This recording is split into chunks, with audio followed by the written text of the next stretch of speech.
cœur qui débat. Désolé. Et c'est la mémoire la plus récente. C'est un enlèvement, ou comme on dit abduction en anglais, lorsque j'étais en première ou deuxième année du primaire, ça veut dire l'âge de 6-7 ans. Il y a une femme qui s'est présentée à l'école. Naturellement, elle était plus grande que moi. Puis avec le directeur de l'école, que je n'avais jamais vu. Il me semble qu'elle l'a présenté comme étant le directeur de l'école. Il parlait d'une activité extrascolaire le samedi. Mais j'étais comme envoûté, je la trouvais attirante. C'est sûr que j'avais pas encore eu la puberté. J'ai des sensations ou des attirances que je te dirais sexuelles, mais que je savais même pas que le mot existait. Et j'ai dit oui tout de suite. Le samedi matin, il n'y avait personne. Alors je pensais peut-être que je suis arrivé trop tôt, j'ai mal entendu l'heure. Puis de là, j'ai été pris. On était allé comme sous la terre. Moi, ce que je décrirais, c'est comme un genre de train, mais hyper haute vitesse, souterrain. Je me souviens, le début du trajet, on a passé plus au sud de Ottawa. Puis à partir de là, je perds la mémoire. OK. Il n'y a pas de souvenir de ce qui s'est passé après le train? Non. Je me souviens, ensuite, la mémoire que je me rappelle, c'est que je suis revenu à la maison, puis j'étais tout heureux. Ma mère me demandait, c'était-tu le fun? Oui, on a fait telle affaire, telle affaire, telle affaire. Mais je me souviens d'avoir pris comme un souterrain à, je ne sais pas, c'est pas la vitesse de la lumière, mais c'est extrêmement rapide. Puis on s'en allait comme à quelque part au cœur des États-Unis.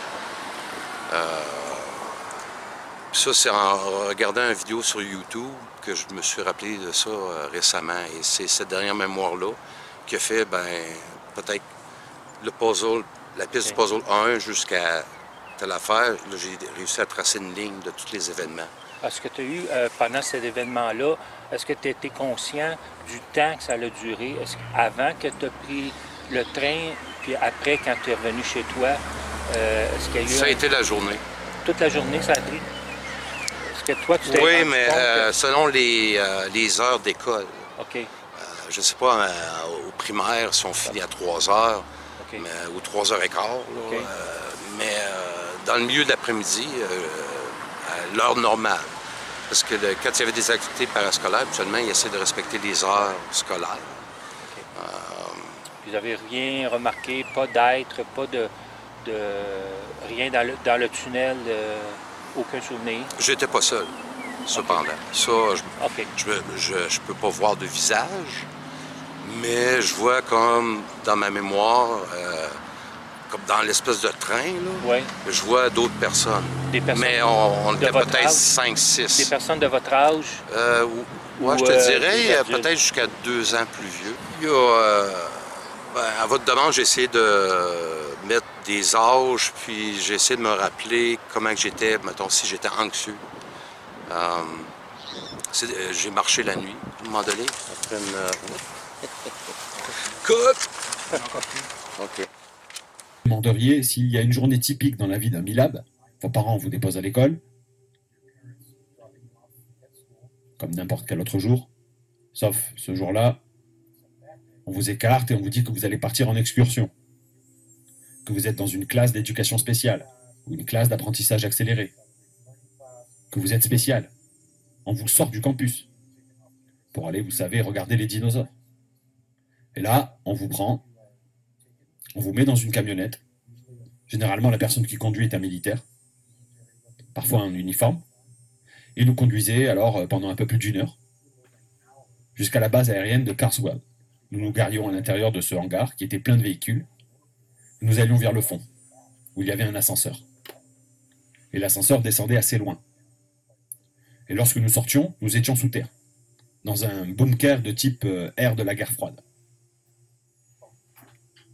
Nous allions alors vers un autre ensemble d'ascenseurs qui nous faisait descendre vers l'endroit où nous devions prendre des tramways souterrains.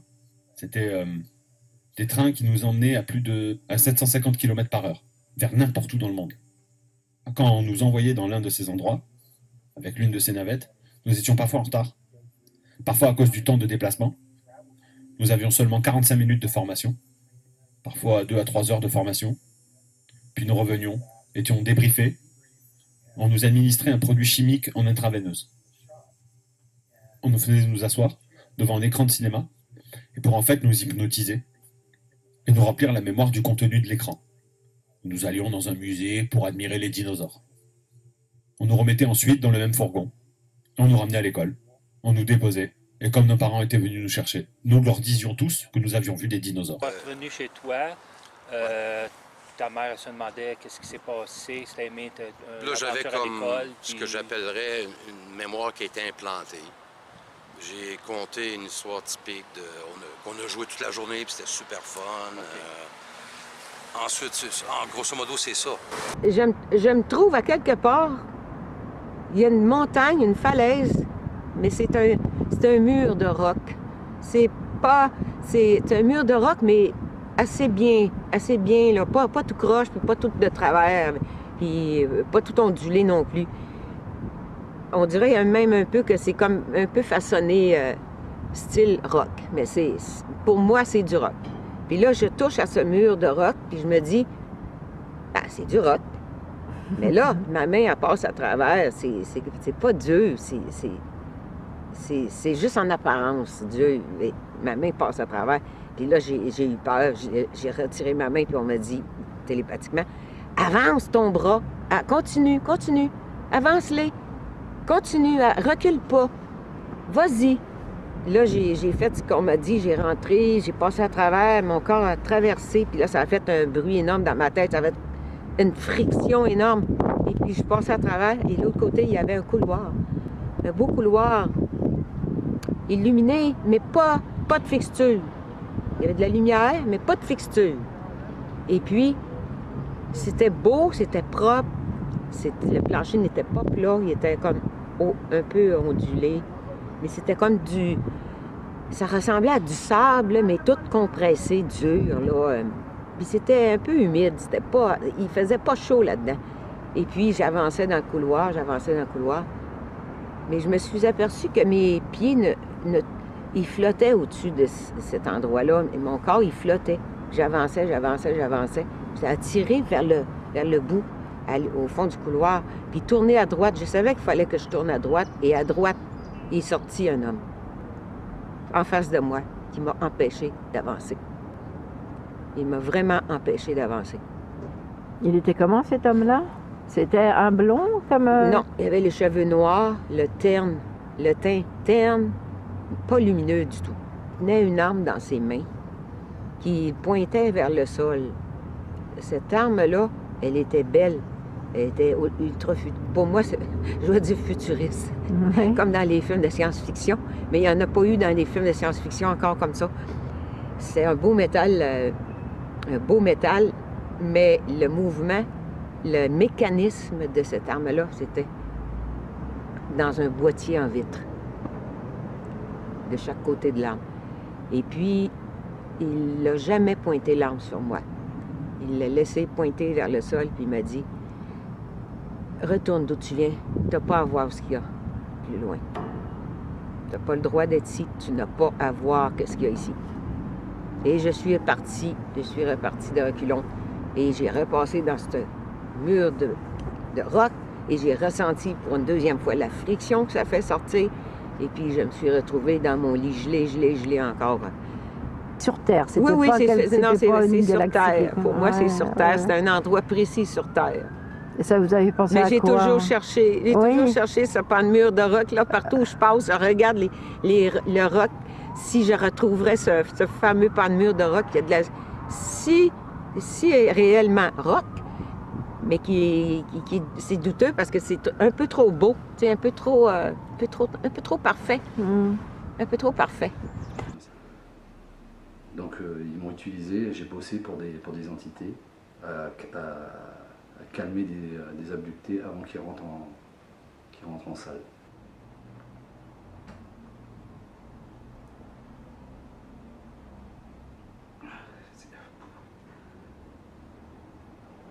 Qui est souterrain. sous terre. Ah ouais, c'était une roche noire, très foncée. Une roche noire. Dure. Ouais. Ah oui, j'étais juste à côté.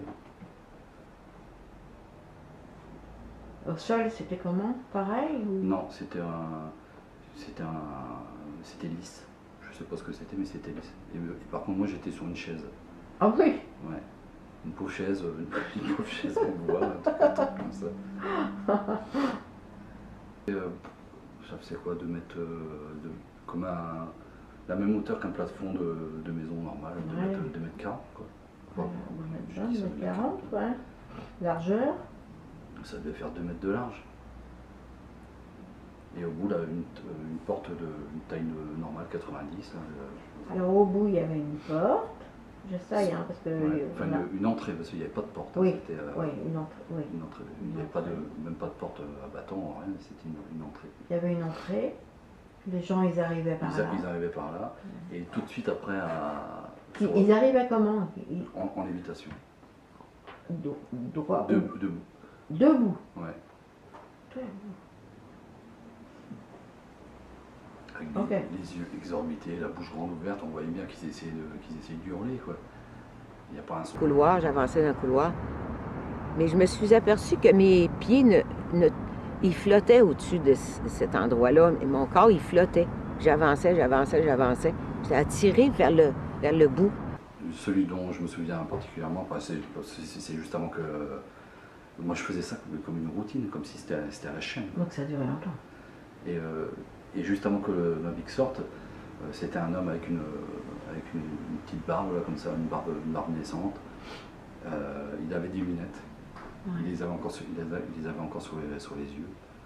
Les cheveux bruns, mi-longs. Et il est rentré là-dedans, il était comme ça. La bouche grande ouverte, les yeux exorbités, complètement panique, quoi. Et moi, mentalement, j'ai envoyé ce message. Calme-toi, de toute façon il va rien t'arriver. C'était mental, c'était... Ouais, moi c'était mental. Alors toi t'es assis là, sur une chaise. Ouais. Et ceux qui arrivent au bout du couloir, je leur envoie cette injonction mentale en disant que tout va bien se passer, que il va rien leur arriver, qu'ils se souviendront de rien quand ils vont repartir. Et après ils se dirigent. Et ils tournent, c'est sur leur gauche, ils rentrent dans le labo. Il y a une autre porte. Ouais, il y a une autre porte, par contre qui est plus large, hein, ça fait deux fois une porte normale. Et c'est quoi la lumière qui sort du labo? C'est un peu violet. Ok. Est-ce que vous avez été déjà dans le labo? Non, mais je sais que j'ai pas le droit d'y aller. Ah, La paroi du côté gauche qui va jusqu'à la porte là-bas, elle n'est pas lisse, hein, c'est une paroi rocheuse comme brute. Ouais, comme creusée. Ouais. Et par contre, tout le côté droit, côté labo, c'est maçonné, enfin c'est lisse, c'est très lisse. Il y a de la lumière, mais il n'y a pas de lumière. Et du labo... Il y a de la lumière, mais il n'y a pas de lumière. C'est éclairé, mais il n'y a pas d'ampoule. Un beau couloir, illuminé, mais pas de fixture. Il y avait de la lumière, mais pas de fixture. Okay. Je ne sais pas d'où vient la lumière. Ok. Et par contre, le labo, il y a cette espèce d'aura violette qui ressort au niveau de l'entrée du labo. Est-ce qu'il y a une odeur? Non. Je n'ai pas de souvenir. Ni une odeur, ni si il fait chaud, froid. Non, pas de sensation Pas de sensation. Non, de chaud, de froid. Et la fréquence des arrivées? Il y en a un qui arrive, il rentre dedans, un autre qui arrive, qui rentre dedans, c'est à la chaîne. Donc dans le labo, ça doit être balèze. Est-ce que vous les vouliez ressortir? Non. Vous ne voyez pas ça? Non. Mais il doit y avoir une autre porte de sortie ou... Moi j'imagine.